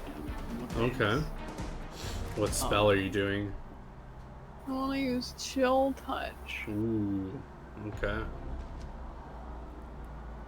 Don't forget you have potions too. So do I roll the attack and then put the... Yeah, if you hit, Spell you check? can expend your spell as you hit him. You can hit my mighty warrior. Ooh, a 25 will definitely hit. The spell will go off as well as your damage. I'll apply the damage to him. Ugh, and you can do your spell now. Chill touch. The touch. It'll deal 1d6 points of negative damage. It'll also take 1 point of strength damage unless it makes a self-fortitude. Alright, yeah, so roll me an extra d6 points of damage as you connect with him. Ah, 1 piddle of damage. He's still up, but he's like very injured, and he'll try to make a save to avoid the strength damage, which he passes, so he won't take any strength damage. But he is still up, but very injured as you kind of punch him in the gut, and it kind of like wins him, and he blood kind of splatters out of his mouth as you sucker punched him right in the gut. Dot, what would you like to do? I am going to throw a bomb at the guy at the top of the wall. Yeah, he's like right on the top of the wall. Can you kind of ping him for me? Because I can't. Oh, that does put it in chat. I just wanted to see it myself. Go back. Ooh, nice. That will definitely hit him, and you'll kind of light this whole wall on fire, and he will kind of topple off backwards. I'll say the guy on the bottom was close to it, so he'll reflex over your splash damage, which he will natural 1, so he'll take 7 damage, which is actually enough to kill him. So the one guy, you splash the bomb on him, and he like lights on fire and kind of tumbles on over, and he kind of falls on top of the other guy, and that guy catches fire, and the fire kind of spreads on this wall, and this wall is no longer up. It's like burned to crisp as it kind of collapses on both of them. And I'll kind of delete the wall, so it's like just representing that it's no longer there. And After that, I'm going to just move my movement towards Gamix. sure, no attack of opportunity because this guy is holding a crossbow, as I did say, so he will not be able to shoot you. And you can move your 30 feet approximately. You can probably just get around there, and you make your way as this wall's on fire. And yeah, I guess only Gamix knows about the valuables and the big tent. But yeah, so I was going to remind you about that, but to try and tempt you with it. But I mean, there's actually not many people left alive here. So yeah, you kind of move here. This guy just took a huge hit from Gamix. He will try to strike you back with his Warhammer. I accidentally was targeting Dot as well. But Gamix, what is your AC? You have a 21 AC. That will hit. I'll apply that damage as he hits a hit back at you for 12 points of damage. It kind of hits into the side of your arm, the non-golem arm, and that's why it hurts. 12 points of damage. But that is his move. This guy will turn around. He has his crossbow out. He'll try to shoot at you, Dot. He'll yell something at you in Duragar. Is it close enough to Dwarven that I understand any of it? Do you understand Dwarven? I believe so. If you do, then you'll catch some words here and there. While you look that up, the bolt just whizzes past your ear and misses you completely. I do speak Dwarven. Alright, yeah, you catch something like stop and I'll kill you. You kind of get that like vibe that he's mad that you may have murdered his friends. Boy, I wonder why. You guys hear this guy kind of yelling and shouting, and he has like smoke and stuff all over him.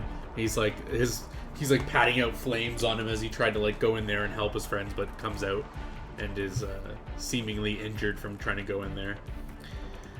You do hear some further explosions and something going on in there. You just hear like things crumbling and cracking in there. Gamix, this guy is injured in front of you. He just hit you. He's growling in your face.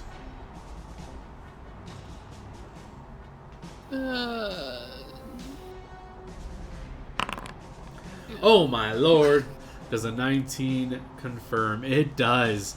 with 24 points of, 24 points of damage, you kind of knock this guy out. You kind of just, well, you tell me, how do you knock him out as he's standing in front of you with his big axe? Oh.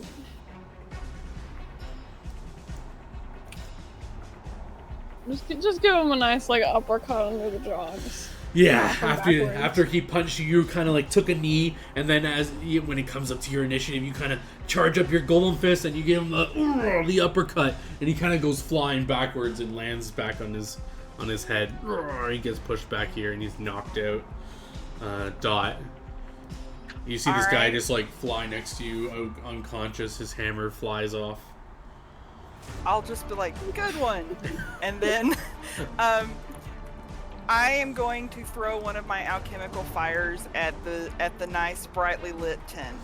All right, that's the big main guy's tent. Give me a bomb throw.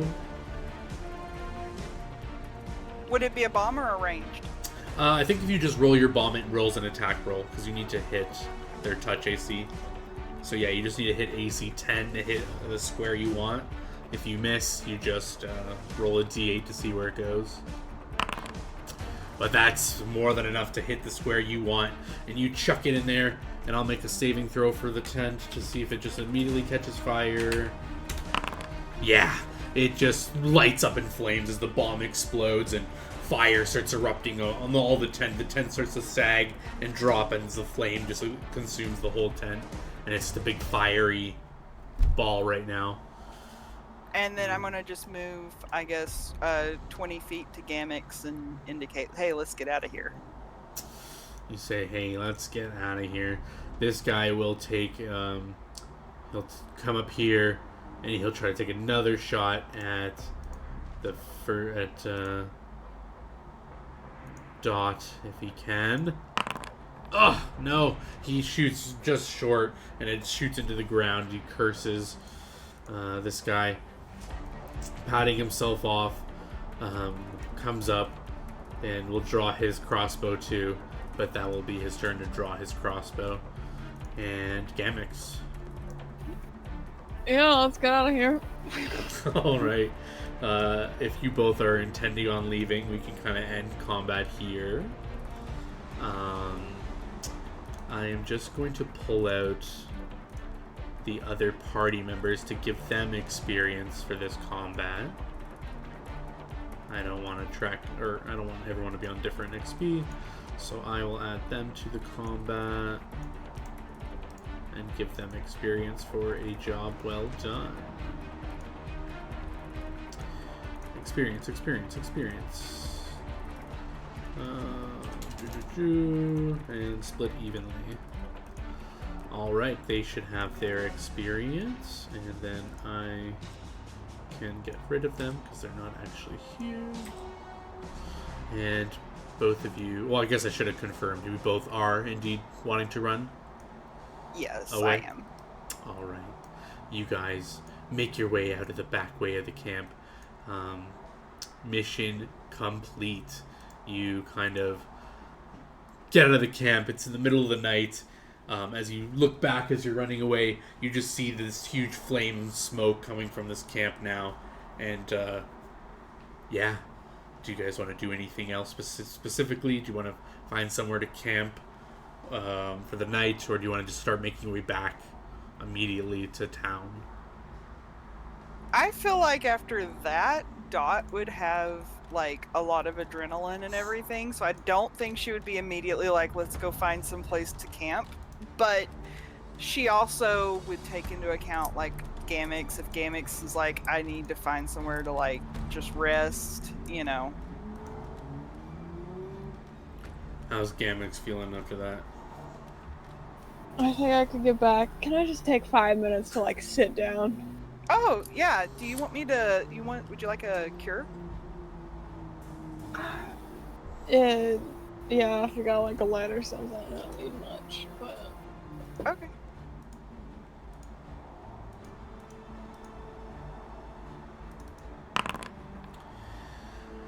"13 points of healing. Is that enough to bring you back up to full?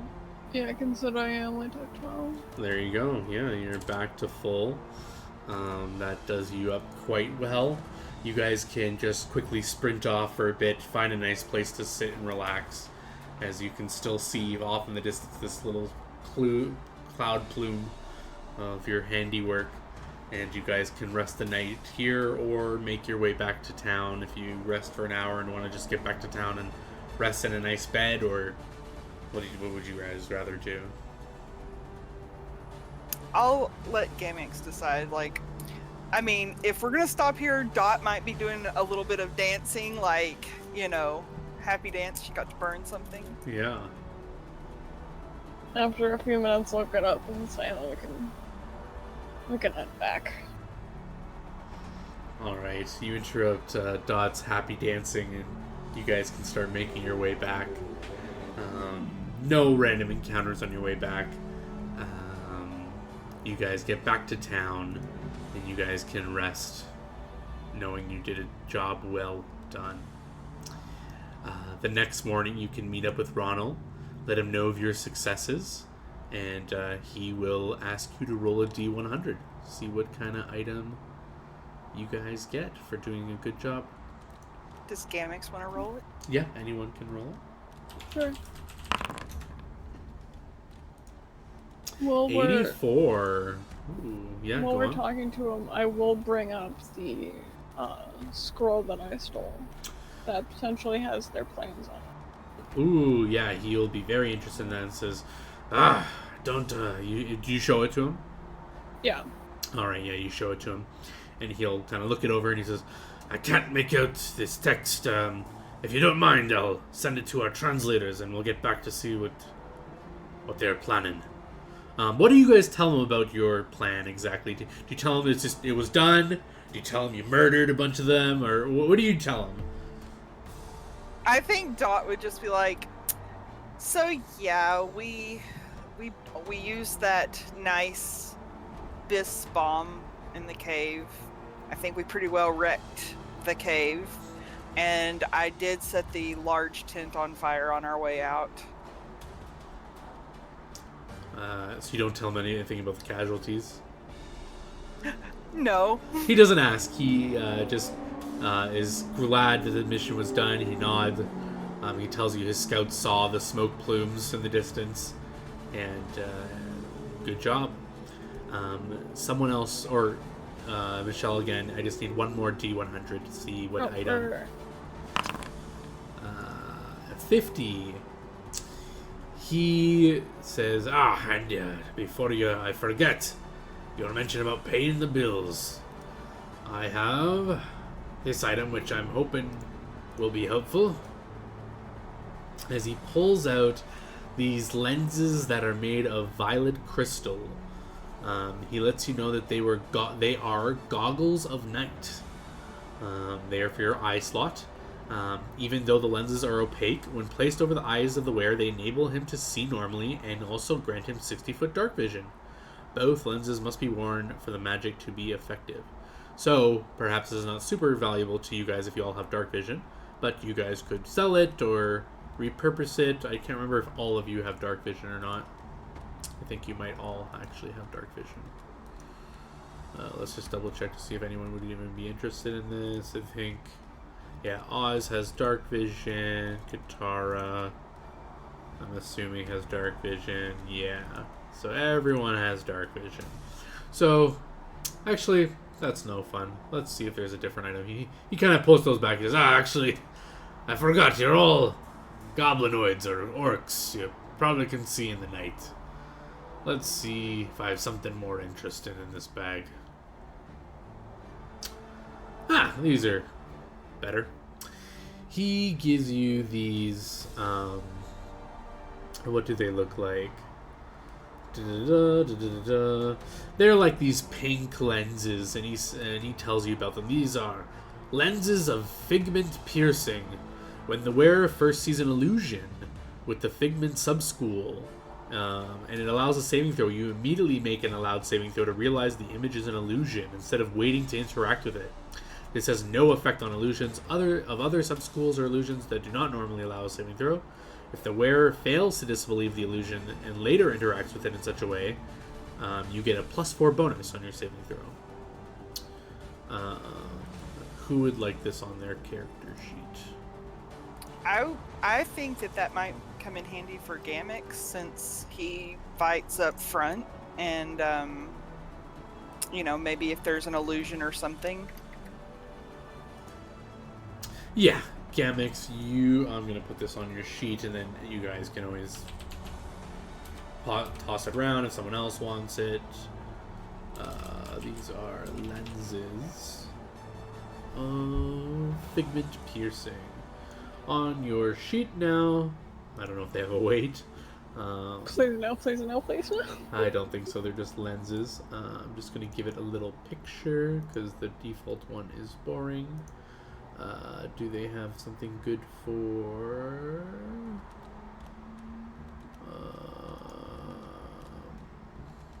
do they have a lenses picture? They love a lot of helmets. But I want... Huh.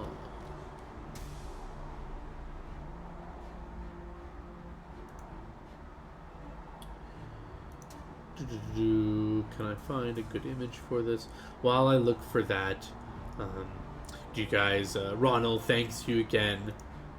He's given you your item. Do you have any other comments, or do you want to talk to him about anything else? Not really. I'll just be like, yeah, it's always nice to do what you love. He lets you know you can fill in the party about your successes, and let them know that he's sorry about being a little secretive, but he didn't want them to sully the mission with their brazenness. And you have to pick the right person for the job. Yeah, so he asks you to smooth that over, as he doesn't like to operate that way usually. He likes to keep everything up front with everyone.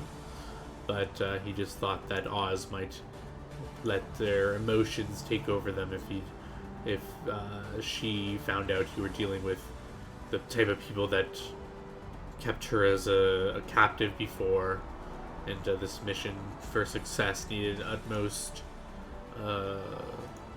subterfuge and stuff like that. Naturally.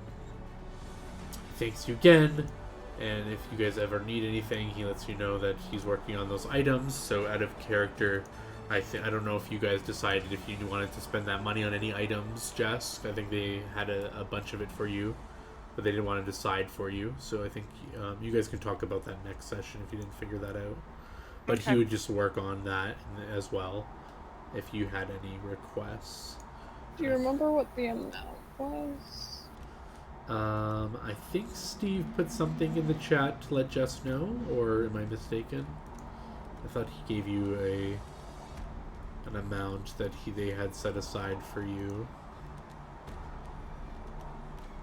If not, I didn't write it down. So I can go back and watch as well if I need to. I don't know if it was ever said, but anyways, it's not a big deal. You guys can talk about it in between sessions or figure it out next session. It's not a big deal. I can't find a nice pair of lenses for this icon. Where would one be under? Commodities?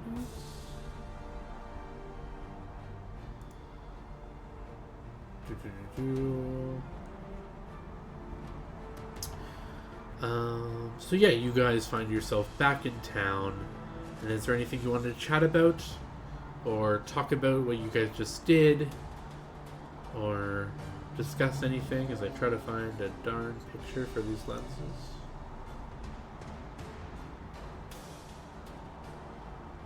I'm assuming in a couple of days or whatever, Gamix is going to ask me about the Wayfinder or whatever.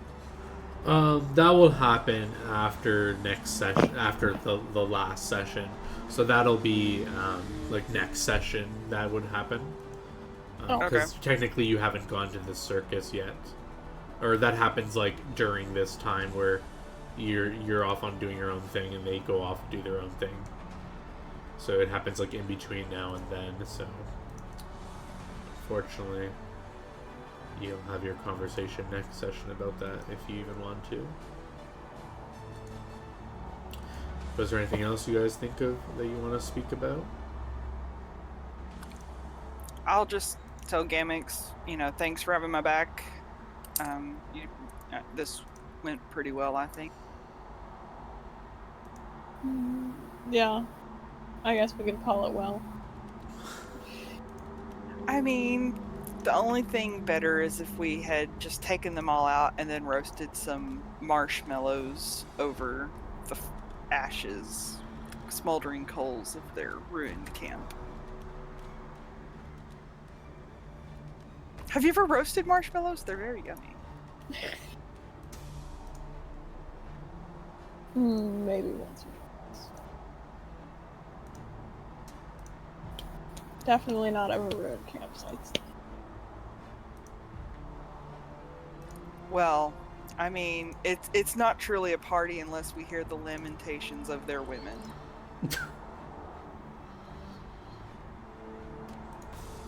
I get a little happy around fire. I hadn't noticed.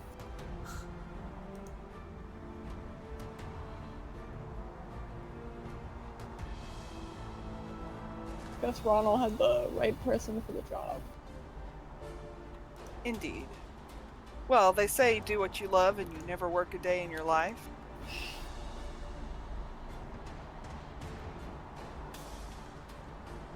That's why I'm here punching things. Man, that was real sick when you just knocked that guy out.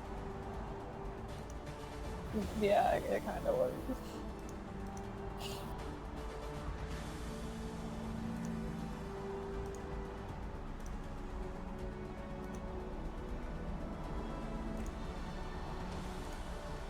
Yeah, you guys can reminisce about the job well done, and it kind of fades to black. I cannot find an image for this thing. I'll have to look for it in between sessions. But yeah, that's pretty much what I had prepared today. So unless you guys want to do anything else or do any other things in town or do anything you can think of, if not, I think we'll call it here. Unless you want to do anything specifically. I don't have anything. Alright. I am just going to hand out some bonus... Oh no, I already gave you the bonus experience. Let me just double check, make sure everyone got it. Yeah, looks like... I think, yeah, everyone should have 16271. That is correct. Right, excellent. So yeah, good job, and if that's all you guys want to get on the record, I think I will cut it here. All right, this was fun. Yeah, GG, Yeah. The stream is going down.